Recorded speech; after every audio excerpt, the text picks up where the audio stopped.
19 سالہ زاہد بلوچ ولد حاجی عبد الکریم، یہ بھی مستونگ کے یہ رہنے والے ہیں، ان کو مستونگ سے اٹھایا گیا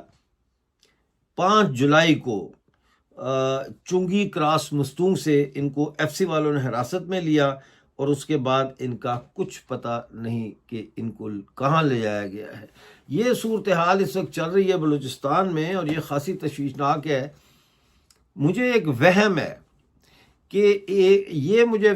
کہ یہ کہیں ان بچوں کو جو اغوا کر رہے ہیں، کہیں آرگن کا بزنس تو نہیں کر رہے، ان کے اعضاء نکال کے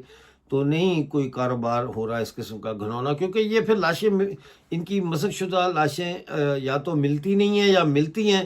تو جیسا ہم نے ملتان نشتر میڈیکل کالج کی چھت پر دیکھا تھا، 500 بلوچ مرد خواتین کی لاشیں ایک دفعہ نکلی تھی 2 سال پہلے، برآمد ہوئی تھی۔ تو بڑی تشویشناک صورتحال ہے۔ جبری لاپتہ افراد کا یہ سلسلہ جو ہے تھمنے کا نام نہیں لے رہا۔